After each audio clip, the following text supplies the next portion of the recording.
Vamos a dar comienzo.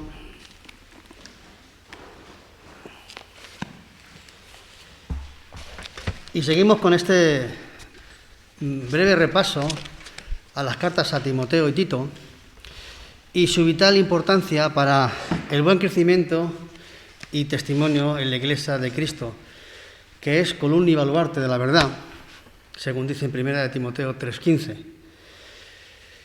Y anteriormente hablamos de pelear la buena batalla, después de cómo prepararnos para pelear la buena batalla de la fe, y hoy hablaremos de los enemigos en la batalla de la fe. Porque una cosa es pelear la batalla de la fe, la buena batalla, prepararnos, y otra cosa es ir a pelear contra el enemigo. Porque no debemos de dejar de pensar que tenemos muchos enemigos a nuestro alrededor a la hora de pelear la batalla. Y antes de seguir, quiero decir una cosa y dejarla bien clara. Cuando empecemos a detectar a estos enemigos, no estoy hablando ni de ti, ni de mí, ni de tu iglesia, ni de mi iglesia.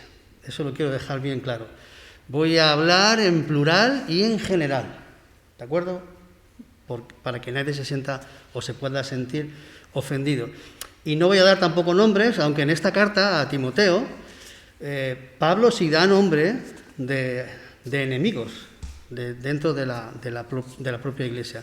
Yo he dicho que no lo voy a hacer. Y gracias a Dios lo di por esta iglesia porque entiendo que no hay ningún enemigo ni encontramos a nadie así, ¿no? Y dicho todo esto, quiero que leamos Efesios 6, está aquí al lado.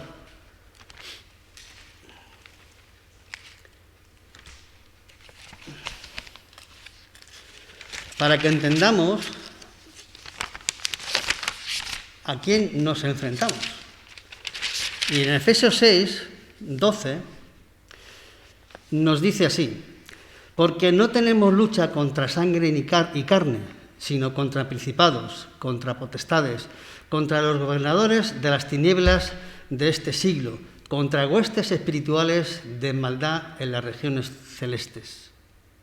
Y luego un poquito más adelante vemos lo que nos habla, ¿no? De, por tanto, animaros a tomar la armadura de Dios, la armadura del soldado,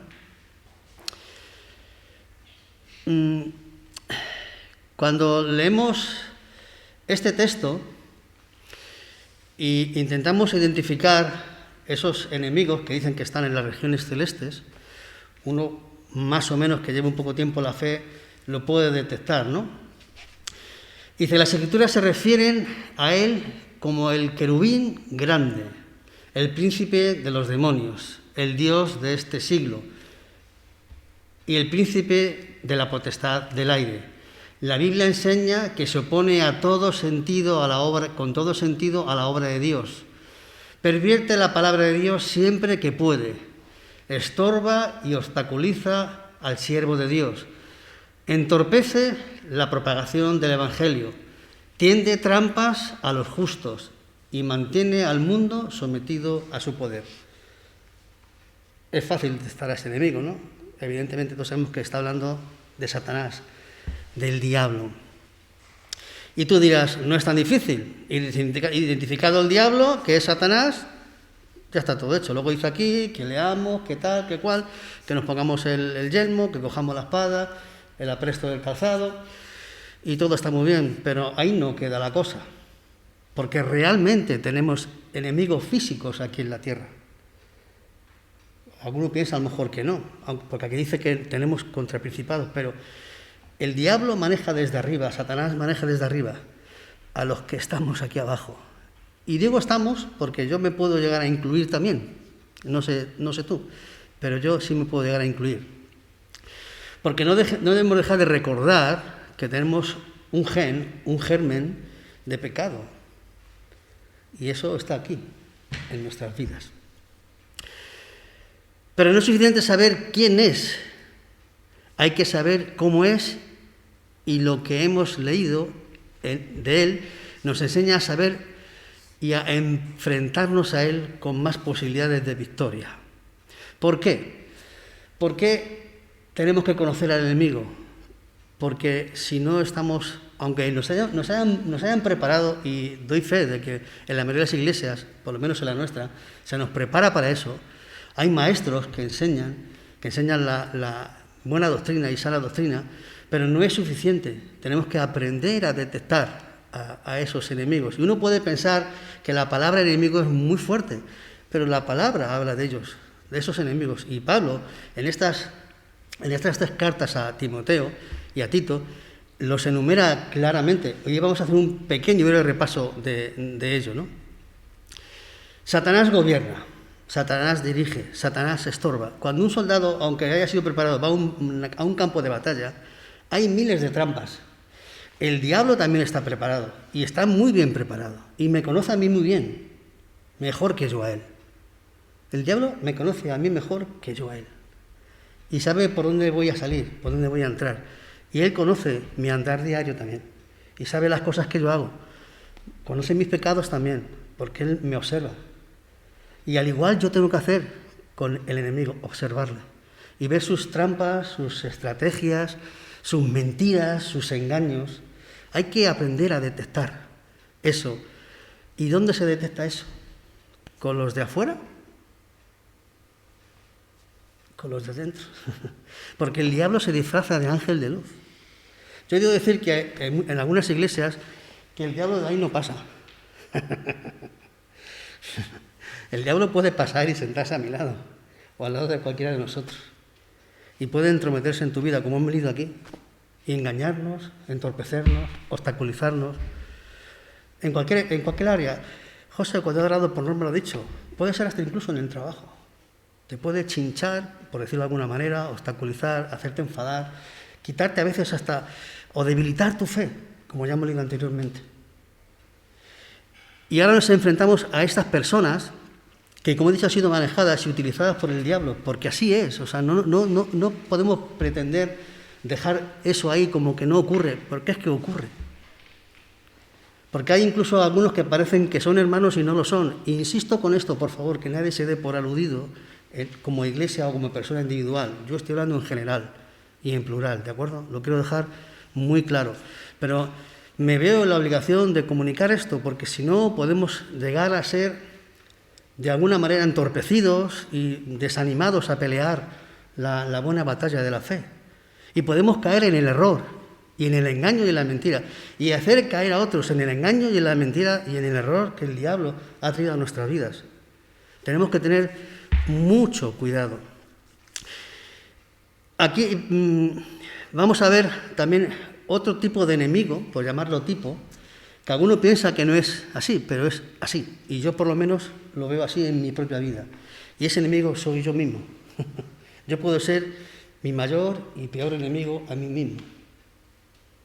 Si no detecto lo que en mi vida no está de acuerdo con la palabra, con la sana doctrina.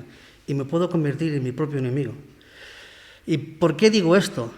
Porque muchas veces no estamos atentos a lo que la palabra nos enseña en cuanto a cómo tenemos que vivir nuestra vida como cristianos, nuestra vida como creyentes y nuestra vida como soldados de Jesucristo.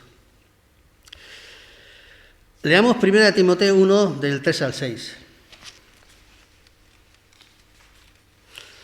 Vamos a ver primero del 1 al 3.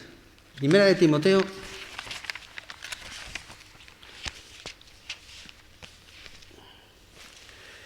1, del 3, y primero vamos a leer esta parte, del 3 al 4.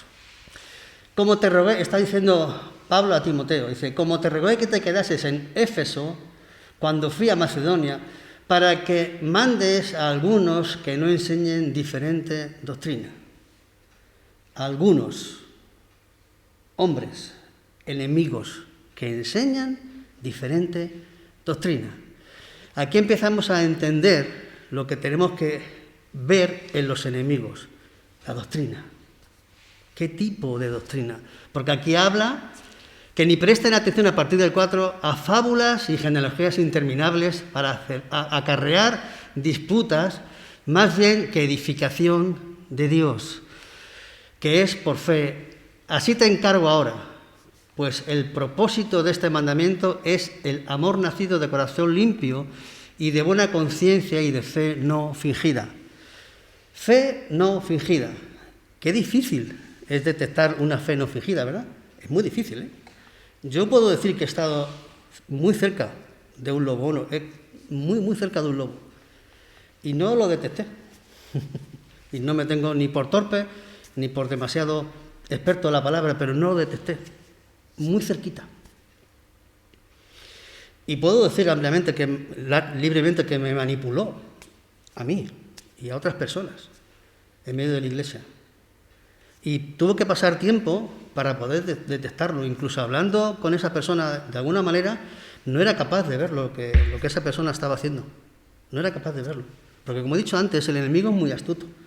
Y no va con una bandera diciendo, que soy el enemigo, que viene por ti. Como, no sé, bueno, no lo voy a decir. Un humorista que se llama Gila, que llamaba, oigas, el enemigo, ¿cuándo van a atacar? A las 7, qué temprano. No, el enemigo no te dice cuándo va a atacar, ni cómo va a atacar. No. Te engaña, te miente, tiene mucha astucia y sabe cómo hacerlo. Y te puede hacer caer en muchos errores y en muchas trampas. Como he dicho, imaginaros un campo de batalla. La de trampas y de historias que tiene para que el enemigo te gane la batalla. Aquí ya vemos lo que está hablando de falsa doctrina, otra doctrina, diferente doctrina. ¿Y por qué tenemos que centrarnos en la doctrina? Porque en la doctrina vamos a encontrar la esencia de que esas personas van por buen camino o van por mal camino. Y eso es lo que va a hacer que detectemos que son nuestros enemigos, y hablo enemigos en la fe, ¿vale? Como buen soldado de Jesucristo y en la batalla de la fe. No tanto de una manera personal, ojo con esto, ¿vale? Que no tenemos muchas veces tenerlos como enemigos personales, sino como enemigos en la fe. ¿Bien? Aquí hablamos de hombres que pueden ser hasta incluso a veces, o no, de una forma de vida no demasiado fiel a la palabra, pero insisto, no es fácil de detectar, hay que estar muy atentos. Y yo diría, como dicen la palabra, como los de Berea, ¿vale? Cuando alguien te comenta algo, te dice algo, y te enseña algo, y tú no lo contrastas con la palabra de Dios, amigo mío, estás perdido. Estás perdido. Porque puedes caer en un grave error. Y como he dicho, hacer caer a otros en el error. Leamos 1 Timoteo. Perdón, 1 Timoteo no. Pues eso vamos a dejar para luego. Vamos a seguir con los enemigos de la fe. Tenemos que ser cautos, estar atentos y a las enseñanzas y hacer como los debería, para no ser engañados y hacer caer en error a otros y a mí. Tenemos que aprender a enseñar la sana doctrina. Tenemos que aprender y enseñar la sana doctrina. Pablo sabía que Timoteo tuvo buena doctrina, enseñada por su madre y por su abuela. Y uno puede pensar, ¿qué diferencia entre la doctrina y la sana doctrina? Al fin y al cabo, ¿no es todo doctrina lo que tenemos que aprender y lo que se nos tiene que enseñar? Sí, claro. Pero aquí nos habla de doctrina errónea, otra doctrina, y luego nos habla de la sana doctrina. Una buena doctrina da como resultado la sana doctrina. Una buena doctrina da como resultado la buena doctrina, o la sana doctrina, perdón. ¿Qué es la sana doctrina? Si leemos Tito, vamos a otra carta, Tito. Hemos hablado en estos días de Timoteo, hoy vamos a hablar de Tito. Aquí estamos. Tito 2, del 1 al 15. Quiero ir breve. Tito 2, del 1 al 15. El título que pone aquí la Reina Valera, o los que tradujeron, dice Enseñanza de la sana doctrina. Y esto, insisto, es lo que tenemos que aprender a detectar y a ver en los posibles y supuestos enemigos. Ya sabemos del diablo, sabemos quién es y cómo es. Y ahora vamos a ver las artimañas y lo que hace y lo que no debemos de nosotros de dejar de hacer para detectar de alguna manera esa doctrina mala y aprender la buena y sana doctrina. Dice así: pero tú habla lo que está de acuerdo con la sana doctrina. Que los ancianos sean sobrios, serios, prudentes, sanos en la fe, en el amor, en la paciencia. Las ancianas asimismo sean reverentes en su porte, no calumniadoras, no esclavas del vino, maestras del bien, que enseñen a las mujeres jóvenes a amar a sus maridos y a sus hijos, a ser prudentes, castas, cuidadosas de su casa, buenas, sujetas a sus maridos, para que la palabra de Dios no sea blasfemada. Exhorta asimismo a los jóvenes a que sean prudentes, presentándote tú en todo como ejemplo de buenas obras. En la enseñanza mostrando integridad, seriedad, palabra sana e irreprochable, de modo que el adversario se avergüence y no tenga nada malo que decir de vosotros. Exhorta a los siervos a que se sujeten a sus amos, que agraden en todo, que no sean respondones, no defraudando, sino mostrándose fieles en todo, para que en todo adornen la doctrina de Dios nuestro Salvador. Porque la gracia de Dios se ha manifestado para salvación a todos los hombres, enseñándonos que anunciando la impiedad y a los deseos mundanos,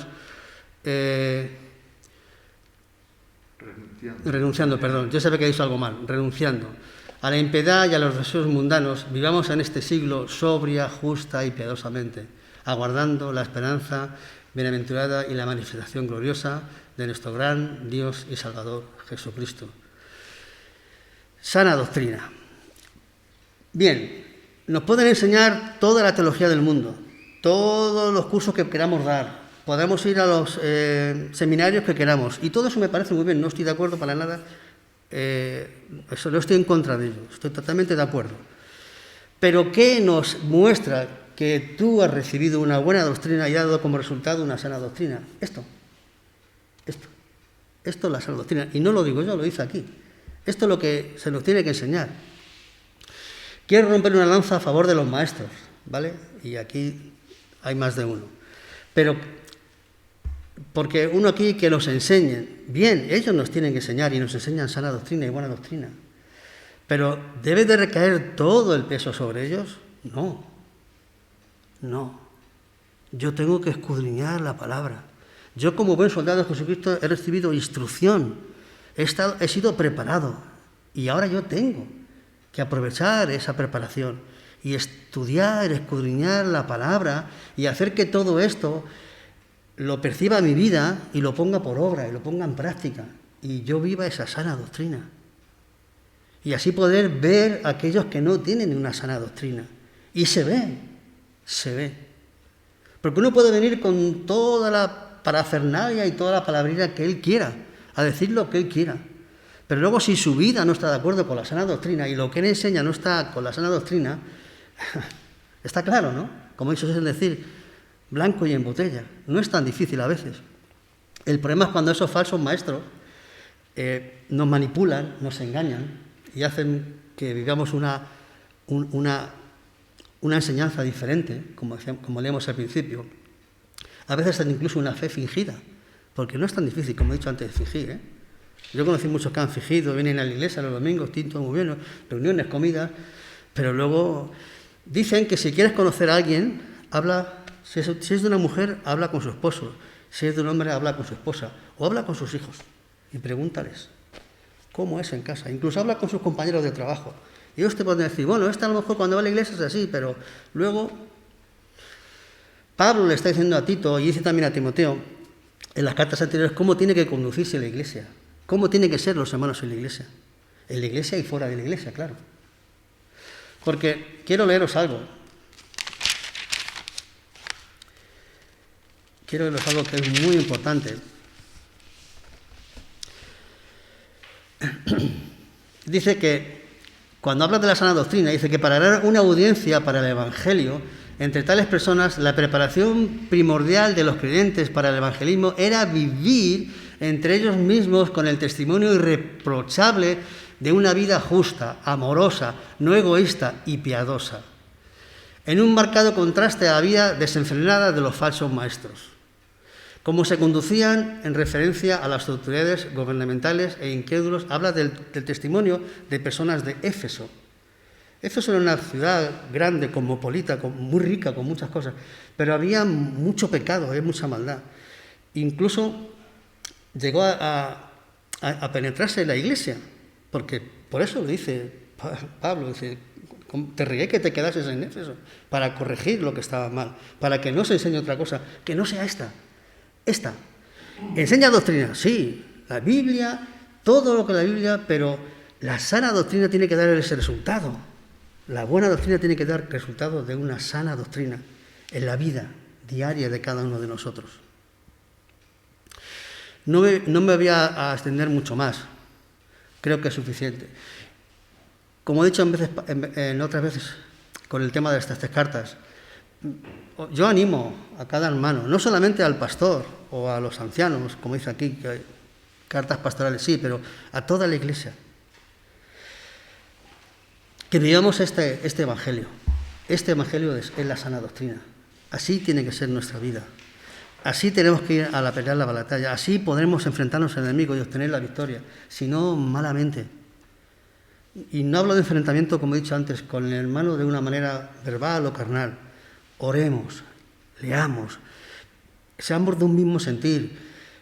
Como ha dicho José en la petición, que seamos todos en amor uno, soportándonos, amándonos, orando los unos por los otros, que nuestro semblante diga de nuestras vidas, nuestra forma de hablar, nuestra forma de vivir la vida en la iglesia y fuera de la iglesia. Esa es la sana doctrina. Y así es como podemos enfrentarnos al enemigo. Y así es como podremos detectar al enemigo. No es tan difícil si uno está preparado, si uno se ha entrenado bien y si uno observa, mira. Y todo esto a uno le puede resultar como que es, no sé, me cuesta, ¿no? Porque todos tenemos una vida social, ¿no? Una vida familiar. Y a veces ahí tenemos complicaciones, problemas, dificultades. Y somos zarandeados, todos nosotros. Y cuanto más queramos servir y seguir al Señor, más nos van a zarandear. Y no quiero dejarte con eso, quiero dejarte con una cosa que a mí me hizo mucho bien cuando lo leí. Vamos a Lucas 22, 31. Y quiero que nos quedemos con esto. Lucas 22, 31.